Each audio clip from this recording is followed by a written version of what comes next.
चलिए नमस्ते दोस्तों। चलिए अब लास्ट क्लास में हमने पढ़ा था, पिछले क्लास में हमने ये पढ़ा था कि मुगल्स को किसने किसने रेजिस्ट करा, किसने किसने उनको रोकने की कोशिश करी, कौन कौन से ऐसे किंगडम थे या कौन कौन से ऐसे राजा थे। तो वो हमने थोड़ा सा पढ़ा था। अब हम रानी दुर्गावती के बारे में पढ़ा था हमने, जो गोंड किंगडम की रानी हुआ करती थी। अब हम पढ़ेंगे कि सर्ज ऑफ द राजपूत्स, मतलब आप कह सकते हो कि राइज ऑफ द राजपूत और राजपूत पावर्स में कैसे आए, तो उनके बारे में थोड़ा सा पढ़ते हैं। एक ब्रीफ छोटा सा सेक्शन है, सो इसको हम पढ़ते हैं। राजपूत का जो पावर इंक्रीज़ होने में सबसे बड़ा जो प्लस पॉइंट आप कह सकते हो, जो उनके साथ सबसे बड़ा जो फ़ायदा था वो ये था कि उनकी जो लोकेशन थी वो नॉर्थ वेस्ट इंडिया में थी। मेनली इसका मतलब होता है नॉर्थ वेस्ट इंडिया का, आप कह सकते हो जैसे राजस्थान, गुजरात और राजस्थान वाला एरिया जो होता है, मेनली वो वहाँ पे लोकेटेड थे। और प्राउड ट्रेडिशन था उनके पास अपने पुराने डायनेस्टीज से, जैसे प्रतिहार थे जिन्होंने अरब को सिंध में, जो सिंध के जो अरब थे उनको बहुत सैकड़ों सालों तक रोक करके रखा था इंडिया में इन्वेजन करने से। तो उन डायनेस्टीज से इनहेरिट होकर के इनके पास एक प्राउड ट्रेडिशन था, गर्व वाला प्राउडली ट्रेडिशन हुआ करता था। सो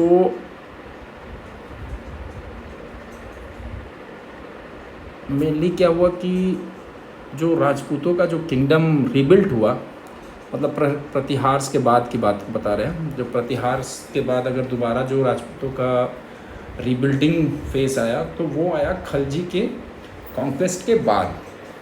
ठीक है, जो दो किंगडम्स उभर के आए उनमें से एक थे मेवाड़ और दूसरे मारवाड़ रीजन से। ठीक है, ये दोनों ही राजस्थान और गुजरात के एरिया में पड़ते थे। सो आज के राजस्थान और गुजरात की मैं बात कर रहा हूँ। सो जो उनका हीरोइक डीड्स होता था, जो आज भी सुनाया जाता है कि वो मतलब कितने आप कह सकते हैं कितने ब्रेव हुआ करते थे, कितने बढ़िया लड़ाका हुआ करते थे वो अपने टाइप पे। इंस्पायरेशनल स्टोरीज़ उनकी आज भी बहुत पॉपुलर है लोकल्स में भी, और नेशनल लेवल पे, इंटरनेशनल लेवल पे उनका ब्रेवरी का किस्से कहानियाँ अभी भी हमें सुनने मिलती है। जैसे आपने कभी सुना होगा कि उन्हीं में से एक बहुत ही ब्रेव राजा थे जिनका नाम था राणा कुंभा। ठीक है, सो राणा कुंभा जो है वो शुरू 16वीं शताब्दी में उनका एंट्री होता है इस इंडियन हिस्ट्री में। उन्होंने बहुत सारे राजपूत क्लैंस को इकट्ठा किया था, बहुत सारी युद्ध लड़ी थी सुल्तान्स के खिलाफ, लाइक दिल्ली सल्तनत के जो सुल्तान्स हुआ करते थे उनके खिलाफ बहुत सारी युद्ध लड़ी थी और जीता भी था। अंत में उनको हार मिली थी बाबर के द्वारा, जो मुग़ल का जो मुग़ल शासन का जो संस्थापक था बाबर, तो उसके हाथों इनको डिफीट मिला था बैटल ऑफ खानवा में। ठीक है, सो जैसा कि मेवाड़ के जो रूलर थे महाराणा प्रताप, वो भी बहुत ही पॉपुलर और बहुत ही ब्रेव किंग माने जाते थे अपने टाइम के। वाउंडेड किंगडम इनको इनहेरिटेंस में मिला था, जैसे राणा कुंभा के थ्रू ही इनका वो था। तो इनके जो बैकग्राउंड था वो राणा कुंभा के होते हुए था, तो मतलब टूटा फूटा या फिर कमज़ोर किंगडम आप कह सकते हो इन्हें मिला था राज करने के लिए। तो महाराणा प्रताप ने मुग़ल की सुजैनिटी, मुग़ल की शासन को एक्सेप्ट करने से मना कर दिया और रेजिस्ट करना शुरू कर दिया उन्होंने मुग़ल के ख़िलाफ़। सो हल्दी घाटी जो एक एरिया पड़ता है अरावली में, उसमें इन्होंने वहाँ से रह करके मुग़लों के ख़िलाफ़ अपना युद्ध शुरू रखा। और जो युद्ध के स्टाइल था वो यूज़ करते थे, उसका नाम था गुरिल्ला वॉरफेयर। वो छोटे छोटे ग्रुप्स में होते हैं जिनको लोकेशन का पता होता है, जिनको अचानक से अटैक करने की एबिलिटी होती है, और बड़े बड़े आर्मीज़ को हराने की एबिलिटी इसीलिए हो जाती है क्योंकि उनको लोकेशन वाइज किस एरिया में कैसी टेरेन है, कैसा कहाँ ऊंचाई है, जोग्राफिकली उन्हें सब कुछ पता होता है। लोग छोटे छोटे ग्रुप्स में वो बटे रहते हैं और अचानक से अटैक करके बड़े बड़े आर्मी को ये हराने की एबिलिटी होती थी, तो इसको हम गुरिल्ला वॉरफेयर बोलते हैं। ठीक है, सो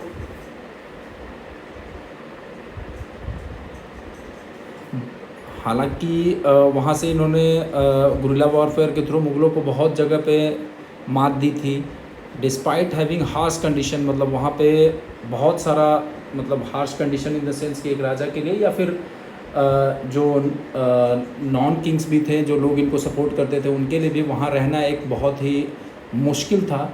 लेकिन फिर भी इन्होंने हार नहीं मानी और वहाँ से ही युद्ध करते रहते, क्योंकि इन्हें आज़ाद रहना पसंद था, आज़ादी इनको चाहिए थी अपने इंडिपेंडेंस के लिए, वहाँ से ही लड़ते रहे। ठीक है। अब महाराणा प्रताप को बहुत बढ़िया और बहुत मजबूत सपोर्ट मिला था भील्स के द्वारा, जिन्होंने इनके आर्मी को ज्वाइन करा एज ए आर्चर, मतलब तीरंदाज के तौर पे।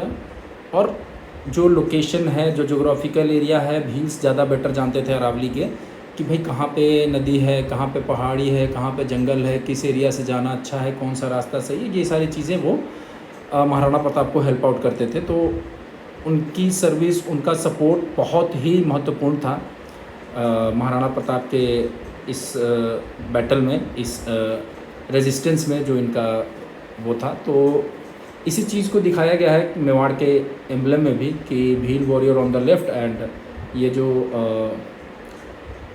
पगड़ी पहने हुए और तीर लिए हुए भील के सरदार हैं, और इधर महाराणा प्रताप का फिगर है।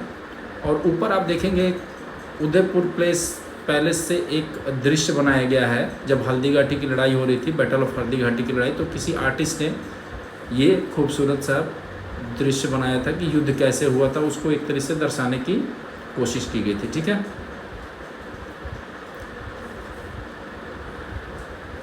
जब बहुत सारे राजपूत के स्टेट्स मुगल्स के साथ मिल गए थे उनकी डिप्लोमेसी या मैरिज अलाउंसेस के थ्रू, लेकिन मेवाड़ जो महाराणा प्रताप का स्टेट था, महाराणा प्रताप जहाँ के थे मेवाड़ का, उसने मुग़ल की डोमिनेंस को एक्सेप्ट करने से सीधा मना कर दिया था। और मेनली जो राजपूतों का जो रेबल्स था वो बहुत ज़्यादा, सबसे ज़्यादा जो मुग़ल के औरंगज़ेब थे, जो औरंगज़ेब जब राज करता था उस टाइम पे बहुत सारे राजपूतों ने रेबल करा। दुर्गादास राठौर ऑफ मारवाड़ थे, जिन्होंने अपने इंडिपेंडेंस के लिए जोधपुर से लड़ाई करी। लेकिन फिर भी मुग़लों का एक तरीके से आप कह सकते हैं पूरा वर्चस्व तो नहीं, लेकिन कुछ हद तक थोड़ा सा राजस्थान में बहुत लिमिटेड एरिया में ही अथॉरिटी रह गई थी जब औरंगज़ेब की बात आई थी, औरंगज़ेब के शासनकाल होते होते। ठीक है।